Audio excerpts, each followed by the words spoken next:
네, 지금 스튜디오에는 이 사안을 취재해온 법조 출입 기자 있습니다. 법조팀의 신지원 기자와 얘기 나눠보죠. 자, 앞으로 이명박 전 대통령 어떤 생활을 하게 됩니까? 네, 이명박 전 대통령은 앞으로 서울 논현동에 있는 자택 안에서만 머무르게 됩니다. 예. 이게 원래 이 전 대통령 측은 건강 문제를 호소하면서 서울대학교 병원이랑 자택이 두 곳에 머무를 수 있게 해달라고 요청을 했었는데요. 예. 이번에 재판부는 건강상의 이유는 보석의 사유에 해당하지 않는다고 판단한 만큼 예. 병원이 아닌 자택 안에서만 지내도록 제안을 했습니다. 예. 관리가 소홀한 틈을 타서 다른 일을 하는 거 아니냐, 이런 우려도 있으실 수 있을 텐데요. 법원은 관할 경찰서인 강남경찰서에 매일 한 번 이상 이 전 대통령이 외출 제한 상태를 제대로 준수하고 있는지 확인하고 법원에 통지하도록 했습니다. 네. 또 일주일에 한 번 매주 화요일 오후 2시 전까지는 지난 일주일 동안 시간별로 이 전 대통령이 어떤 활동을 했는지 이 전 대통령이나 변호인 측이 직접 재판부에 보고서 형식으로 제출하도록 했습니다. 네. 지인을 만나거나 연락처를 주고받는 일도 금지되는데요. 배우자나 친인척, 변호인을 제외하고는 어떤 사람을 만날 수도 SNS나 이메일을 통해서 접촉하는 것도 안 됩니다.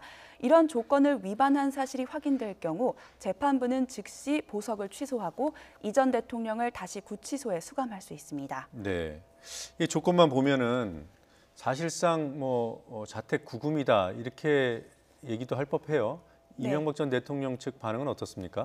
네, 이명박 전 대통령 측은 직접적으로 법정에서 표현을 하지는 않았지만 예. 오늘 법정에서 10분 정도 이런 엄격한 조건을 받아들일지 말지 이 전 대통령이 변호인 측과 논의할 시간이 있었습니다. 예. 재판을 마치고 나온 이 전 대통령 측 변호인에 따르면 좀 다소 우려스러운 안색도 있었다고 하는데요. 왜냐하면 이렇게 엄격하게 제한을 둔 것 자체가 이 전 대통령을 증거를 인멸할 우려가 있는 사람으로 보는 거 아니냐. 예. 본인으로서는 그런 걱정도 있었나 봅니다. 이에 대해서 강훈 변호사, 이 전 대통령 측 변호인은 그게 아니라 전직 대통령인 만큼 엄격하게 보석 조건을 준수하는 그런 모범을 보여야 한다는 취지로 이해를 하고 재판부 결정을 받아들이기로 했다고 밝혔습니다.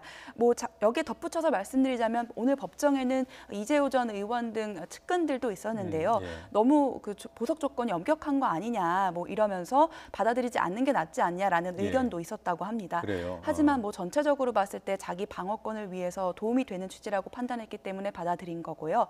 또 하지만 일부 보석 조건에 대해서는 조율이 불가피할 것으로 보입니다. 법원에 변경 허가 신청을 보내게 되는데요.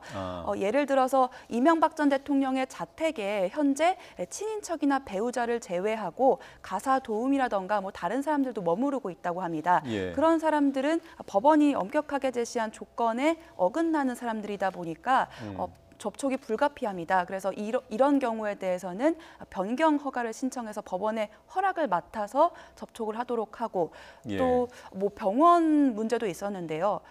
건강 문제를 호소하다 보니까 수면 무호흡증, 자다가 약간 호흡이 예. 곤란해지는 그런 증상을 호소하고 있는데 이런 경우에는 병원의 진료가 불가피하다고 합니다. 근데 자택에만 머무르겠다고 허가를 해놓은 상태이기 때문에 예.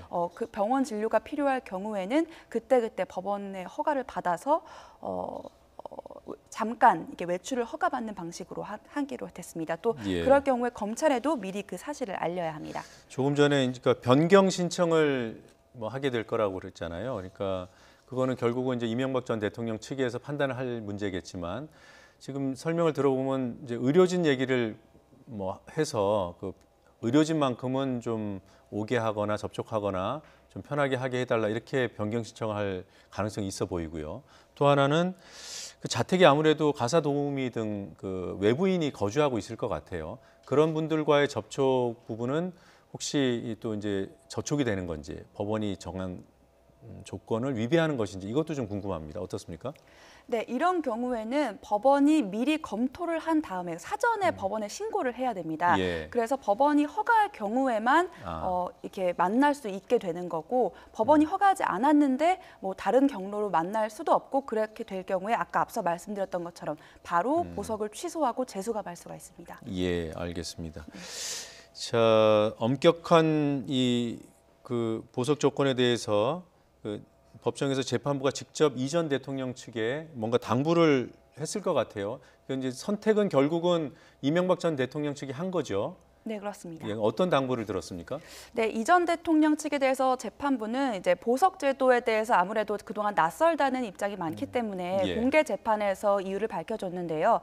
이게 무죄 취지로 석방을 하는 것이 아니라 예. 엄격한 제한을 두고 석방하기 위해서 보석을 인용한 것이다. 예. 그렇기 때문에 앞으로 재판 절차에서도 성실히 임하고 조건을 철저하게 준수하라는 당부의 말을 했고 네. 또 검찰 측에도 뭐 관련해서 무죄 추정의 원칙과 불구속 재판의 원칙에 따라서 구속 만기로 풀려날 경우에는 이런 제한을 둘 수가 없습니다. 아, 예. 그렇기 때문에 4월 8일 구속 만기될 때까지 재판부가 그냥 가만히 기다리는 게 아니라 엄격한 제한을 적용을 했고 이 부분에 대해서 검찰 측에도 협조를 구하는 당부를 말했습니다.